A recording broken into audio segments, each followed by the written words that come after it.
चला तर आज मैत्रिणींनो बनवूया मस्त असे गरम गरम धपाटे। तर त्यासाठी मी भोपळा किसून घेतलेला आहे, कोथिंबीर, कांदा त्याच्यामध्ये टाकायचा आणि हिरवी मिरची, लसूण याची आणि जिरे टाकून त्याची पेस्ट तयार करून घ्यायची।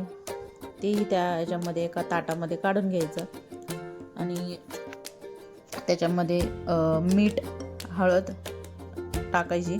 त्यानंतर मिक्स डाळीचे आपले घरामध्ये जर मिक्स डाळीचं हे करून ठेवले पीठ तरी पण चालतील, किंवा मग तुम्ही ज्वारी, गहू आणि डाळीचं पीठ घ्यायचं। ज्वारीचं प्रमाण थोडंसं जास्त पाहिजे आणि असं करून ठेवलं तरी चालेल, खूप छान होतात आणि कधीही आपण करू शकतो। त्यामुळे माझ्याकडे हे पीठ तयार असतंच। त्याच्यामध्ये तीळही टाकायचे। त्यानंतर छान असं पीठ मळून घ्यायचं। थोडंसं पातळ ठेवलं तरी चालेल, कारण धपाटे जास्त कडक पण मळलं तर चांगले होत नाही, धपाटे कडक होतात। तेल टाकायचं आणि 10 मिनटं भिजून द्या आणि त्याच्यानंतर धपाटे थापायला घ्या।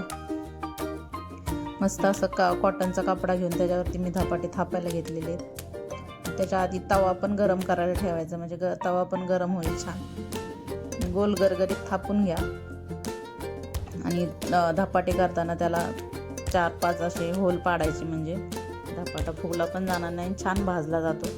त्यामुळे मी असं गोल गरगरीत थापून घेतलाय आणि तव्यावरती कापड हे टाकून घ्यायचं, म्हणजे पाणी असतं त्यामुळे ते निघून जातं लगेच, काही वेळेला चिटकतं पण थोडी काळजी घ्या।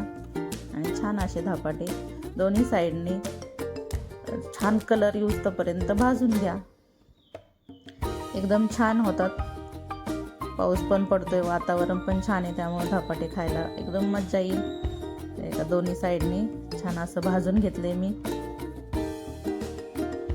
आणि धपाटा खायला रेडी आहे। तुम्ही थालीपीठ पण बनवू शकता आणि प्लेट तयार करा आणि मस्त आनंद घेत खा। या सगळ्यांनी धपाटे खायला। चॅनलला लाईक, शेअर, सबस्क्राईब करा।